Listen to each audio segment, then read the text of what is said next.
नमस्कार, मैं ज्योत्सना ज्योति Vishwarang Tagore international literature festival में सिडनी ऑस्ट्रेलिया से आपका स्वागत करती हूँ। आज हम ऑस्ट्रेलिया में इंडियन थिएटर हिंदी नाटक के बारे में कुछ परिचर्चा कर रहे हैं। मेरा थिएटर के प्रति रुझान हमेशा से रहा है। मैंने कुछ नाटक लिखे, कुछ निर्देशित भी किए हैं, कुछ हिंदी में, कुछ अंग्रेज़ी में। मगर यहाँ ऑस्ट्रेलिया में, ख़ासकर सिडनी में, हमारे बीच कुछ ऐसी हस्तियाँ हैं, ऐसी शख्सियत हैं जिन्होंने ऑस्ट्रेलिया में इंडियन थिएटर को, हिंदी नाटक को, हिंदुस्तानी नाटक को एक ख़ास पहचान दी है। आज मेरे साथ यहाँ हैं विपुल व्यास जी। नमस्कार। और सबा जैदी जी। Thank you, Jyotsna, for inviting us for this discussion. विपुल जी, अपनी ऑस्ट्रेलिया में या उससे पहले की थिएटर यात्रा के बारे में कुछ बताइए। जी, मैं ऑस्ट्रेलिया से ही शुरू करूंगा। मैं आई केम इन 1997 और जब मैं यहाँ पे आया तो मुझे काफ़ी गुजराती कम्युनिटी के लोग जानते थे, because I used to work in Gujarati television. काफ़ी सीरियल्स वगैरह मैंने किए थे वहाँ पे। तो जब मैं यहाँ पे आया तो यहाँ पे गुजराती कम्युनिटी के जो प्रेसिडेंट थे उन्होंने मुझे कांटेक्ट किया और कहा कि यहाँ पे हम लोग म्यूज़िक वगैरह तो बहुत करते हैं, लेकिन ड्रामा और उसका कुछ यहाँ पे होता नहीं है। मुझसे पहले कुछ शायद उन्होंने, आई मे बी रॉन्ग, बट बहुत स्मॉल स्केल पे होता था। जैसे 5 लोग मिल गए, छोटा सा स्किट उठा लिया और कोई प्रोग्राम है उसके साथ एक स्किट कर दिया, ऐसे कुछ होता था। अदरवाइज़ ड्रामा स्टेज ऐसा कुछ इतना नहीं हो रहा था। तो उन्होंने कहा चलो एक ड्रामा हमको करके दो, और मैंने 1997 में शुरू किया उसका रिहर्सल करना। तो उस वक्त तो बहुत प्रॉब्लम था, क्योंकि जो भी यहाँ लोग कोई आर्टिस्ट तो थे नहीं यहाँ पे, वही लोग शौकिया जो स्कूल कॉलेजेस वगैरह में जिन्होंने काम किया हुआ है। तो फिर भी चलो ऑडिशन करते, छोटा सा, कौन इंटरेस्टेड है बुलाते हैं। काफ़ी लोग आए, 50-60 लोग, and we selected few from them, जो भी सबसे अच्छा था। And we did 11 months rehearsal for that play, very first play. 11 months, yes. हम लोग करीबन 1 साल तक उसका रिहर्सल करते रहे, क्योंकि I was not ready. जब तक आर्टिस्ट जैसे परफॉर्म करने लायक प्ले नहीं बनता है, तब तक हम लोग परफॉर्म नहीं करेंगे। And luckily the artist I had at that time, they were so committed कि नहीं, जब तक आपको नहीं लगता हम लोग रिहर्सल करते रहेंगे।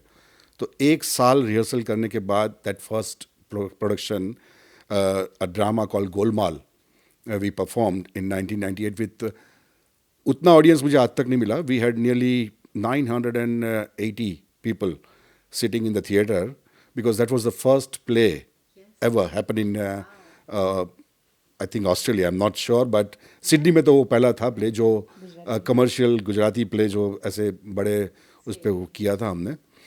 तो 980 people, they loved it, and then उसके बाद जर्नी कभी रुकी नहीं है।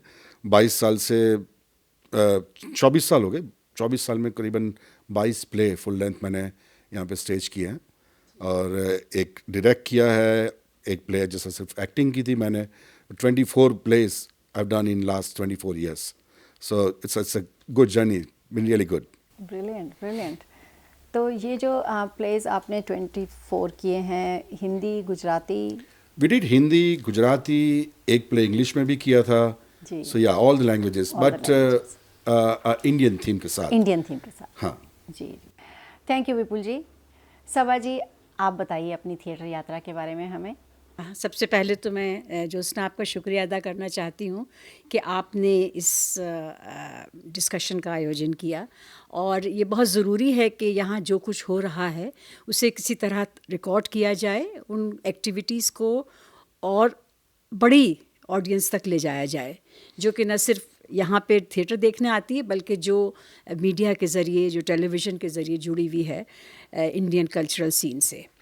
तो मेरी जर्नी तो बहुत लंबी है, बहुत पुरानी है, और मैं अपने ग्रेजुएशन के बाद अलीगढ़ से ही शुरू हो गए थे हमारे ड्रामे, बल्कि हमारा जो थिएटर ग्रुप था उसमें नसीरुद्दीन शाह और सुरेखा सीकरी और ये लोग सब एक्टिंग किया करते थे। उसके बाद मैं नेशनल स्कूल ऑफ ड्रामा गई, and then I took theatre as a profession, and professional training वहाँ पे हुई अलकाजी साहब की under tutelage, and he was one of the excellent, the most brilliant theatre teacher that I think anyone has ever seen. At least I have not come across a teacher who could inspire you so deeply. And his attitude to learning was that theatre is not for the faint-hearted. Theatre is something to be done seriously. It is your attitude to life, and also it is not just a profession, it's a way of life. Because then you start thinking and living and connecting with life as a performer. तो वो एक बहुत बड़ा attitude था जो उन्होंने हमें दिया. और मैं बता रही हूँ कि 24 लोग थे हमारी क्लास में, 12 बचे थे by the end of the 3 years because it was so tough the training. और सबसे बड़ी बात जो मैंने सीखी वहाँ पे वो ये था कि थिएटर में ना कोई छोटा है ना कोई बड़ा है, सब बराबर हैं. और पहली की चीज़ उन्होंने हमें ये सिखाई कि जाओ फ्लोर साफ़ करो थिएटर का, स्टेज साफ़ करो, लाइटें साफ़ करो, ये लटकाओ, वो उठाओ, कपड़ों पे इस्त्री करो, यहाँ तक कि टॉयलेट्स तक साफ़ करवाए हम लोगों से. तो उससे क्या था, एक तरह से उन्होंने हमारी ईगो को तोड़ा और कहा कि learn, have the modesty to learn, and everybody is equal and everybody is important who contributes in theatre. तो वो उस तरह की ट्रेनिंग थी. और बड़े बड़े हम लोगों ने प्रोडक्शंस किए. क्या मतलब पुराने किले में तुगलक किया, और दांतोंस डेथ किया, रज़िया सुल्तान किया, बहुत सारे नाटक किए. तो वो तो खैर चलिए मेरी वो जर्नी थी जो हिंदुस्तान में थी. उसके बाद मैंने दूरदर्शन ज्वाइन किया. वहाँ पर भी मैं ड्रामा प्रोड्यूसर की हैसियत से मैंने काम किया. और 14-15 साल I was heading a lot of important drama departments as a commissioning editor, as in charge, और बहुत सारे नाटक किए. लेकिन एक सबसे बड़ा जो चैलेंज हमें उस वक्त भी मिला कि बहुत कम अच्छी स्क्रिप्ट्स लिखी जा रही थी. कुछ अच्छे राइटर्स थे, मोहन राकेश थे, बहुत से और, मतलब मैं सबके नाम नहीं गिनाना चाहूँगी. तो उसमें धर्मवीर भारती का प्ले भी हम लोगों ने किया. लेकिन स्क्रिप्ट्स की बहुत ज़रूरत थी और नए राइटर्स की बहुत ज़रूरत थी. और उसी वक्त गिरीश कर्नाड और ये लोग सब उभर रहे थे एज एन प्ले राइट. तो हम लोगों ने, जब मैं दूरदर्शन में I as a drama producer, वो बड़ा, इट्स क्वाइट अ बिज़ार सिचुएशन, क्योंकि हमने उससे पहले टीवी देखा तक नहीं था. जब हम प्रोड्यूसर बने तो हिंदुस्तान में टेलीविज़न था ही नहीं. तो उस वक्त थिएटर में ट्रेनिंग थी, सिनेमास देखे थे, लेकिन टीवी के बारे में कुछ अंदाज़ा था, लेकिन देखा नहीं था, सीखा नहीं था. ऑन जॉब ट्रेनिंग हुई. 3 महीने में फिल्म इंस्टीट्यूट गए, वहाँ से सीधे फिर लखनऊ दूरदर्शन की शुरुआत की. तो it was learning on the job now, and trial and error, through making errors, and से कहते ना कि वर्जिन सॉइल को टॉयल कर रहे थे. तो अपनी शनाख्त, अपनी आइडेंटिटी, इंडियन ड्रामा की आइडेंटिटी बनाने की कोशिश कर रहे थे.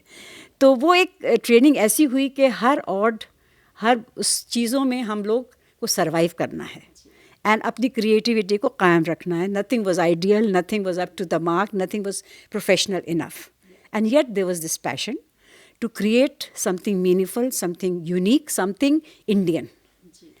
तो ये वहाँ से हमारी जर्नी शुरू होती है. उसके बाद जब मैं ऑस्ट्रेलिया आई तो फिर मैं टीवी डिस्ट्रीब्यूशन में चली गई, क्योंकि उस वक्त यहाँ पे अपॉर्चुनिटीज़ नहीं थी. एंड टेलीविज़न में भी it was close to non-Anglo-Saxons. It was a time when they would give you odd jobs here and there, but they will never give you editorial control, and which is very important. So मैंने शुरू में कुछ काम थोड़ा SBS, ABC वगैरह में किया, but then I realized that ये वो काम मुझसे करा रहे हैं जो मैं 15 साल पहले करती थी या किया था. तो it was something very disheartening, and at the same time it motivated us कि अगर ये दरवाज़ा बंद है तो ख़ुद अपने दरवाज़े बनाओ, दरवाज़े ख़ुद खोलो. और ये एक चैलेंज हमेशा रहा है, और ये शायद थिएटर की ट्रेनिंग का ही है कि opportunities create and also build things new, make your own identity, make your own niche, and that is only possible when you are honest to your work and you have the potential to take up the challenges. तो यहाँ आके मैंने theatre तो नहीं किया, दिल्ली में बहुत theatre किया था, हबीब तनवीर साहब के साथ और काजी साहब के साथ, खुद अपने आप बहुत सारे इंडिपेंडेंट प्रोडक्शन किए. लेकिन टेलीविज़न में मैंने बहुत ड्रामा किया, कम से कम कुछ नहीं तो 50-60 अंडर 100 किए होंगे plays. And those were very formative years, and some of the best artist were working with us, जो आगे जाके फिर बम्बई फिल्मों में बहुत बड़े बड़े नाम बने. तो सवाल ये था कि जब मैं यहाँ आई तो मुझे ना तो वो प्रोफेशनल माहौल मिला, ना मुझे वो देखने वाले मिले, दर्शक मिले, ना वो आर्टिस्ट मिले, ना वो प्लेटफॉर्म था मेरे पास। तो अब क्या करें? एक क्रिएटिविटी तो थी, जिस चीज़ के लिए हमने अपनी पूरी ज़िंदगी वक्फ कर दी थी, उसको हम कैसे आगे बढ़ाएं? तो शुरू के कुछ साल में तो मैं डिस्ट्रीब्यूशन में रही और विजन एशिया मैंने यहाँ शुरू किया, और इसी बीच में मुख्तलिफ लोग मुझे अप्रोच करते रहे कि हमारे लिए ड्रामा कर दीजिए, हिंदी स्कूल लें इसमें। तो मैंने कहा अच्छा चलो कर देते हैं थोड़ा बहुत, लेकिन उससे करके बड़ा मतलब फ्रस्ट्रेशन भी हो रहा था कि you can't achieve anything because वो हालात ही नहीं हैं। तो इस तरह से गोया ये एक चैलेंज बन के सामने आया। ये विपुल तो पहले से कर रहे थे, लेकिन मुझे लगा कि शायद बड़े पैमाने पे हमें हिंदी में और हिंदुस्तानी ड्रामा हमें करना है। तो फिर मैंने 2000 से पहले तो मैं प्लेस करती रही काफ़ी छोटे मोटे, लेकिन 2014 में फिर मैंने अदाकार नाम थिएटर ग्रुप की स्थापना की। एंड हम लोगों ने कोशिश ये की कि उसमें अच्छे मेयारी ड्रामे, we raise the bar, we put ourselves to more challenging contemporary relevant plays, और उसके साथ साथ उनका अच्छा प्रेजेंटेशन हो। एक्टर्स के साथ बहुत मेहनत करनी पड़ी, जैसे विपुल जी ने बताया कि मतलब लोगों को स्टेज पे खड़े होने की तमीज़ भी नहीं थी, how to move their hands, how to move their bodies, and it was real struggle, spend so much time. For his first production, he has spent 11 months. I spent 9 months. And you know, in 9 months, you can deliver a baby. So that's what we did when we first did our first play, Conjuice. बहुत मेहनत की सब लोगों ने मिल के, और हमने कहा जब तक ये अच्छा नहीं होगा, वही जज्बा था कि जब तक ये अच्छा नहीं होगा हम इसको प्रेजेंट नहीं करेंगे। और इनोवेटिव भी उसको बनाया, उसमें सिंगिंग, कव्वाली वगैरह भी यूज़ की। तो सवाल ये था कि यहाँ पर थिएटर शुरू करने का सबसे बड़ा मोटिवेशन 2 थे। और मोटिवेशन ये था कि एक तो हमारे यानी सिडनी में आप जानती हैं बेहतरीन थिएटर है, world class theatre you can see here, but all in English and to Australian context में सारा है। लेकिन हम लोग जो एक्सपैट्स हैं, जो हम लोग आए हैं यहाँ फर्स्ट जनरेशन, और उसके बाद बच्चे जो यहाँ पैदा हुए हैं, उनको हम लोग कैसे थिएटर में इन्वॉल्व करें। So it was important that our story should also be told on the television, on the theatre stage and in films also. तो ये एक बहुत बड़ा चैलेंज था जो कि हमारे सामने था। तो मैंने कहा कि छोटी सी शुरुआत हमने ये की कि एक ड्रामा ग्रुप बनाया, और जब से हमने कई सारे मेजर प्रोडक्शंस किए और एक माहौल पैदा किया, साथ साथ वर्कशॉप्स, ट्रेनिंग, तरह तरह की उनको ट्रेनिंग्स दी, use of music, light, sets, मतलब काफ़ी मेहनत करके। तो I had all those skills but I needed a team to deliver it. ये मैं अपनी अम्मी से भी कहती थी, was a very well known poet, कि आपके और आपके कलम के बीच में कुछ नहीं है, मेरे और मेरे फ़न के बीच में कम से कम 30-40 और इंसान हैं जो अपनी अपनी कॉम्प्लेक्सिटीज़ और अपनी अपनी इंडिविजुअलिटी के साथ आते हैं। तो ये एक बहुत बड़ा चैलेंज था। तो उसके बाद बहुत सारे लगातार नाटक हम लोग कर रहे हैं हर साल, and I think one of the high points was Vipul ने भी हमारे साथ प्ले में एक्टिंग की, and he did an excellent job उसमें श्री 420 में। तो the kind of plays we selected were, number 1, they had to be either Indian theme, Indian films के, इंडियन स्टेज के प्लेज होंगे, या फिर इंडियन अडेप्टेशंस। मसलन ये कि कंजूस is a very famous Molière play, मगर उसका अडेप्टेशन जो था वो हिंदुस्तानी में था, और पूरा उसका कंप्लीट कॉन्टेक्स्ट वही था, यहाँ तक कि हमने म्यूज़िक भी उसमें वही यूज़ की। तो इसी तरह हमने फिर original Indian plays like wedding album, like we just did where did I leave my purdah, अम्मी तुम कहाँ हो। तो बहुत सी चीज़ें हम लोगों ने ऐसी की कि जो ओरिजिनली, मतलब they have to be Indian in ethos, either original और अडेप्टेड। तो ये हमारी कोशिश रही है, और अभी भी हम अपना एक नया प्रोडक्शन करने जा रहे हैं। किस तरह के चैलेंजेस आपने फेस किए हैं, क्या डिफ़िकल्टीज़ आई हैं आपको इंडियन थिएटर की यहाँ ऑस्ट्रेलिया में पहचान बनाने में? I have been very lucky Jyotsna ji. जो चैलेंजेस मुझे पहले 4 साल में थी, to have a backstage team जिसको लाइट का नॉलेज हो, जिसको म्यूज़िक के बारे में पता हो, कहाँ कैसे प्ले करना है, और बैक स्टेज में कैसे करना है.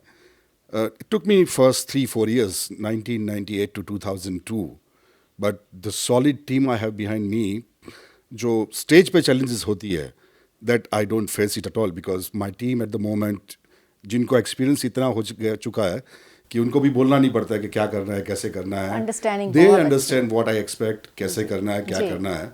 So I have a really good team prepared in Fine-tuned last 20-25 years. तो इतना बढ़िया है. तो वो दोज आर द चैलेंजेस जो मुझे शुरुआत में थी. अभी चैलेंजेस एक ही है, जैसे मुझे हमेशा लगता है कि जितना ऑडियंस हमें मिलना चाहिए जी. वो वहाँ तक पहुँचना थोड़ा सा मुश्किल, क्योंकि जैसे आप जानते हैं कि जो नई जनरेशन है उनको कनेक्ट करना इसके साथ थोड़ा सा मुश्किल हो रहा है. जो फर्स्ट सेकंड जनरेशन जो मेरे से पहले थोड़े आए हुए थे, जो हमारे साथ जो आए, वो वहाँ का एक कल्चर लेके आए थे ड्रामा का, जो बहुत, मैं अगर बात करूँ गुजराती की, मैं जब पहले 2 या 3 प्ले मैंने गुजराती में किए और फिर द वर्ड स्प्रेड कि भैया गुजराती में बड़े अच्छे ड्रामा हो रहे हैं. Then few Hindi people like Hindi organisations हैं, वो उन्होंने कांटेक्ट किया, भाई आप गुजराती में ही कर रहे हो, हमको हिंदी में भी कुछ दिखाओ. Then I started doing Hindi plays. तो वो जो एक फिक्स ऑडियंस जो है, आज भी हम ड्रामा अनाउंस करते हैं तो 500-600 ticket is not a big deal, but उसके बाद जो 200-300 को आया, एक के बाद दूसरा show, those are the thing. तो वही आई ऑलवेज थिंक कि क्या करे ताकि जो नई जनरेशन है, जो यहाँ बॉर्न एंड ब्रॉट अप है, हमारे इंडियंस हैं, उनको कैसे थिएटर तक हम ले आए. तो सबसे बड़ा प्रॉब्लम मुझे वही होता है कि स्क्रिप्ट, जितने भी अच्छे प्लेस वगैरह जो मैं आई कम अक्रॉस, वो बहुत पुराने, आज से 20-25 साल पहले, 30 साल पहले, 40 साल पहले हुए हैं. उनको अभी के टाइम में अडॉप्ट करके हम लोग कर लेते हैं, बट जो मज़ा आज की स्क्रिप्ट, जो राइटर्स जो है, हाँ, तो हमारे पास राइटर्स नहीं है यहाँ, जो मतलब अभी एक्टर्स अच्छे हैं, डायरेक्ट करते हैं, टेक्निकल टीम बहुत अच्छी, यहाँ पे बहुत सारे लोग हैं जो अच्छा काम करते हैं, बट अभी भी हम लोग ढूंढ रहे हैं कोई एक राइटर जो हमें यहाँ के सब्जेक्ट्स लेके वो करके एक अच्छी सी स्क्रिप्ट हमारे हाथ में दे. Because I am not a writer, I can direct, I can act. लिखना करता था जब मैं सीरियल वगैरह में काम करता था, हम खुद ही लिखते थे, but stage play writing is totally a different art. अगर हाँ, तो एक तो बड़ी चैलेंज वो है. और सबसे बड़ा मैं सोचता हूँ कि कलाकार के लिए यहाँ पे सिर्फ इसी फील्ड पे सरवाइव होना और चलो घर चलेगा इससे, वो पॉसिबल नहीं है. मैंने देखा है कि इवन मेन स्ट्रीम में जो आर्टिस्ट है, उनके लिए भी बहुत मुश्किल है कि सिर्फ इसी फील्ड से काम करके उनका घर चले, क्योंकि एक चलता है एक सीरीज़ या सीरियल, तब तक सब कुछ ठीक चलता है, उसके बाद कुछ नहीं होता है. तो these are few challenges I can think of. बाकी सवाजी बताएंगी आपको. Thank you. जैसे विपुल ने कहा, जोस्ना, काफ़ी सारे चैलेंजेस हम लोग के सामने हैं. एक सबसे बड़ा चैलेंज है ऑडियंस का, कि वी बेसिकली कोई फंडिंग नहीं है. इस तरह की आर्ट कल्चर के लिए कहीं भी हमें फंडिंग मिली नहीं आज तक ना. मेरे ख्याल में विपुल आपको मिली. एक तो दफ़ा कोशिश की, बट वो इतनी कम फंडिंग्स हैं जो गवर्नमेंट की तरफ से हैं, और वो उसके लिए बहुत सारे कंटेंडर्स हैं, and you always do not come on to their criteria. तो एक सबसे बड़ा मसला है कि it has to be self funded, and for that we totally rely on the audience और sponsorships. Now that is dependent on how much publicity you can do. So it's a very catch-22 situation कि audience, ज़्यादा audience को लाने के लिए आपको ज़्यादा publicity की ज़रूरत है, ज़्यादा पब्लिसिटी के लिए आपको ज़्यादा पैसे की ज़रूरत है, और इस तरह की बहुत सी मतलब इम्पॉर्टेंट सबसे हमारा जो मसला है कि ऑडियंस को हम कैसे बढ़ाएं. एक तो ये है कि पब्लिसिटी और मार्केटिंग के ज़रिए. दूसरा, I think it is important that we also select the kind of plays that have a wider appeal. तो अभी दो तरह के मसाइल हैं हमारे सामने. एक तो फंडिंग नहीं है, दूसरे ऑडियंस को लाने के लिए हमको ऐसे नाटकों की ज़रूरत है कि जिससे वो रिलेट कर सकें, जो रेलेवेंट है. तो अभी क्या हो रहा है, मेरा ये अंदाज़ा है कि ये फर्स्ट जनरेशन माइग्रेंट्स जो हैं, they are solely we are relying on it, on their patronage, and they are aging. Now the second generation, yes, they are coming and working with us. I have had few actors who have come and done it, and it's a great pleasure doing with them. But at the same time, what is happening is that how much can they relate to plays written for Indian audience? हाँ, तो उसके लिए we need more contemporary, जैसे कि उन्होंने जिक्र किया, and we need better script writing, and for that we need to commission, we need to engage. मैं अभी बल्कि करने वाली हूँ, जैसे कि Mahesh Dattani is a very eminent, तो हमारा प्लान ये है कि हम उनको यहाँ बुलाएं और यहाँ वो लोगों से मिल के past COVID we will have to do this. They collect the stories. We have some writers who are trying it, but I don't think they are great pieces of literature, great pieces of human experience or dramas that will attract people. तो एक मसला दूसरा है scripts का, और तीसरा है language का. ना लैंग्वेज की जो है, हम अगर सिर्फ हिंदी में करते हैं तो उसकी रीच महदूद है. एक only a small section of people, Indian, Gujarati, Hindi is the most widely understood. Gujarati तो और भी निश हो जाती है, तो हिंदी, उर्दू, उसमें और भी इंडियन ऑडियंसेस आती हैं, बिकॉज सब हिंदी तो सभी समझते हैं, हिंदुस्तानी सब समझते हैं. लेकिन I think it is important that we reach out to mainstream. अभी we are a niche sort of a theatre. तो mainstream को लाने के लिए I think language is a barrier.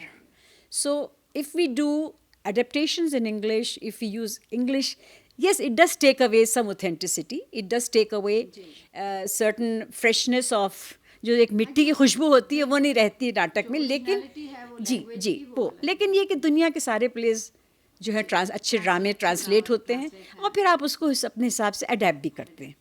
तो मैं समझती हूँ कि it is very important that we try to reach out to an wider audience. We have to do more plays in English, और वो एक एडवांटेज भी है, डिसएडवांटेज भी है. तो you have to tread carefully. मतलब मैं कोशिश करती हूँ एक प्ले अंग्रेजी का कर लो, एक हिंदी का कर लो, एक उर्दू का कर लो. सो या कंटिन्यूटी है, continuity, connectivity, that's very important. हमारी लैंग्वेज हमारे लोगों तक, मतलब वो यहाँ पे जिंदा रहे. जी, ये भी बहुत इम्पोर्टेंट है. तो ओरिजिनल लैंग्वेज में जो चीज़ की जाती है, जैसे आपने कहा मिट्टी की खुशबू, उसका एक अलग ही मजा, अलग ही लुत्फ है. उसकी नुएंसेस हैं, ओरिजिनलिटी जो है वो अलग है. लेकिन दूसरा जो है वो लैंग्वेज को, बैरियर को हटाने का भी है. तो ये you have to tread very carefully. You have to bring both elements. And जी, अब मैं एक नाटक करने जा रही हूँ, वो उनका इसमें चुगताई का लिखा हुआ है. वो इज़ अ ब्रिलियंट राइटर, और उसकी ज़बान ही सबसे खूबसूरत चीज़ है. तो किसी ने कहा इसको अंग्रेज़ी में कर लो, मैंने कैसे, फिर नहीं करते. वो तो हो ही नहीं सकता, क्योंकि जो पूरी उस तहजीब, उस कल्चर, उसका जो पूरा कॉन्फ्लिक्ट है वो ज़बान से रिलेटेड है. हाँ, तो वी कांट रिमूव दैट. तो एक मसला ये. अच्छा, एक चीज़ मैं और समझती हूँ which is very important is that we to reach out to mainstream, I think we will have to do bigger lobbying. अभी क्या है कि हम लोग बहुत से छोटे छोटे नाटक ग्रुप यहाँ बन गए हैं, और लोग कर रहे हैं, अच्छा काम कर रहे हैं, इससे बेहतर कर सकते हैं. लेकिन उसके लिए हमारे पास अभी कोई लॉबिंग नहीं है. हमारे पास कोई ऐसी कलेक्टिव वो नहीं है. मैं समझती हूँ कि विपुल इस बात से सहमत होंगे कि जिससे हम अपने आप को make it more accepted and sought after in the mainstream and more visible and I think we had ji. I'll give you one example. मैंने एक प्ले किया था विजय तेंदुलकर जी का कमला, and that play we did in English, and we performed 4 shows in Sydney. It is not possible for Indian play कि 4 show हो जाए. But the reason we were able to perform 4 shows was like it was in English, और 20 to 30% audience Australian audience था, वो देखने के लिए आए थे. तो दैट्स द रीज़न हम लोग 4 शोज़ के कर पाए थे. मेरे एक दोस्त है जो अभी यहाँ नहीं है, अदरवाइज़ वो भी यहाँ होते हैं हमारे साथ, शशि दांडेकर. उन्होंने 3, 4, 5 प्ले शुरुआत में जब मैं था तब भी साथ में वो मराठी वगैरह में करते थे, मैं गुजराती में, फिर हमने मिल के हिंदी में और इंग्लिश में किए. तो वो एक जो प्ले था उस वक्त हमें एक्सपीरियंस हुआ कि अगर हम इंग्लिश में करते हैं तो Australian audience they are interested in Indian subject. हाँ, बट अगर इंग्लिश में करें तो तभी समझ पाएंगे. तो ऐसे कुछ एक प्ले हमें अगर कोई मिल जाए. कि हमने जो वेडिंग एल्बम किया था, because that was Girish Karnad का प्ले, अंग्रेजी में था, तो उसमें हमारा हॉल फुल था, सोल्ड आउट था कम्प्लीटली. यानी नायडा की कभी तीसरी बैल्कनी खुली नहीं थी जो हम लोगों ने भरी. तो ये एक चैलेंज था, कि हम ऐसे नाटक उठाएं और ज़बान को आसान बनाएं फॉर रीचिंग आउट. तो that is one thing I think is an important approach towards it. And I think other thing is we should collaborate with local groups, क्योंकि उसमें बहुत इम्पोर्टेंट होता है कि अब जैसे अभी एक बहुत ही खूबसूरत ड्रामा यहाँ हुआ 2 साल पहले, काउंटिंग एंड क्रैकिंग. वो श्रीलंकन स्टोरी है, migrant story. People are interested in दो स्टोरीज, मगर that was done in collaboration with Belvoir theatre. So I would be really happy, look forward for the day when the big theatre companies come and collaborate, because they are looking for different themes. और फिर दूसरी बात है, audience बदल रही है. Australia का पूरा प्रोफाइल बदल रहा है. आज आप निकलते हैं, 30 साल पहले निकलते थे तो 2-4 हिंदुस्तानी दिखाई दे गए. आज जाते हैं तो हर गली नुक्कड़ पे होता है और आप सोचते हैं कि यार आगे बढ़ो जल्दी से, अब इनको मुस्कुराना, हेलो हेलो करने के लिए वक्त नहीं है. तो मगर ये कि अब वो they have to acknowledge, the mainstream is also conscious of the fact that there is the new face of Australia, which is very multicultural. There is a huge immigration that has happened from India and from South Asian subcontinent. तो वहाँ से जो लोग आए हैं, तो how are they going to be inclusive. अब आप देखेंगे कि यहाँ मेन स्ट्रीम में बहुत ज़्यादा वो शुरू हो गया है. You can see different faces, हर तरह की नेशनैलिटी के लोग हैं. और ये एक मैं अपना पिछला एक्सपीरियंस भी आपको बताऊं तो अभी हम लोगों ने एक सीरियल किया था for BBC, for ABC and Netflix, इसके अंदर मैंने एक्टिंग भी की है.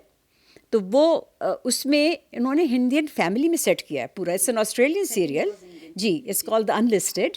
तो उसको पूरा उन्होंने हिंदुस्तानी घर में उसको सेट किया है.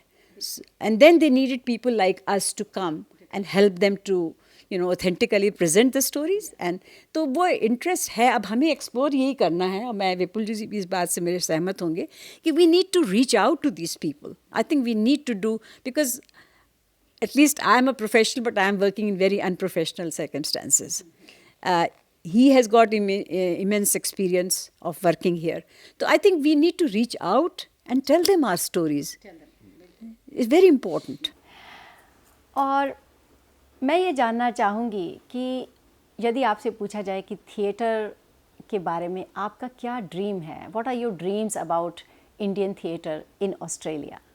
देखिए, ड्रीम के बारे में कहूँगा कि जब मैं यहाँ आया तो मैंने इंडिया में कभी कोई काम और किया नहीं था. I was full time actor. I was directing serials, documentaries, ad films. तो मैं यही सोच रहा था कि इसी फील्ड से मेरी कमाई होगी, इसी फील्ड से मेरा घर चलेगा, जो हो नहीं पाया यहाँ पे. तो ड्रीम वही है कि अगर कोई कल एक कलाकार या इंडिया से आता है या यहाँ पे कोई कलाकार बनना चाहता है सिर्फ, तो वो अपना घर अपनी कला से चला पाए. That is my dream. I don't know how long it will take, but एक दिन अगर ऐसा होगा, और मैं जब तक हूँ तब तक होगा, तो मुझे बहुत अच्छा लगेगा. जो मैं नहीं कर पाया कोई और कर पाएगा, तो I will be very happy. वो एक दिन आए जब आप एक्टर बन के या डायरेक्टर बन के या स्टेज से और उससे अपना घर चला पाए. क्योंकि जो आपको अच्छा लगता है उससे अगर आपका घर चलता है, तो वो रोटी जितनी मीठी लगती है उतनी रोटी कोई और मीठी नहीं लगती है.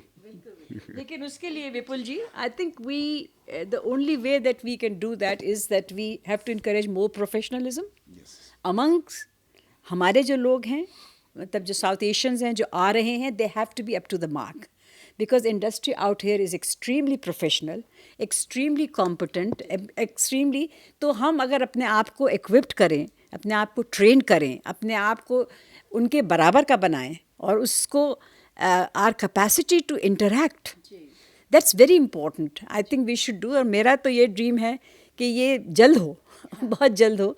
और ड्रीम्स तो खैर देखिए कोई मतलब there is no limit to that. लेकिन the reality of the situation is that there is now greater emphasis on diversity, greater emphasis on bringing different voices, faces and stories to the mainstream. Now we have to go and grab that opportunity. We need to go and that is only possible if we are properly equipped.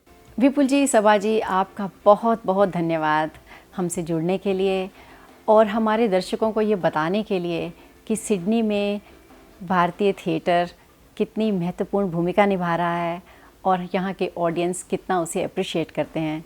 Thank you so बहुत much. बहुत धन्यवाद। Thank you so much Thank you हमको for having बुलाने us. का।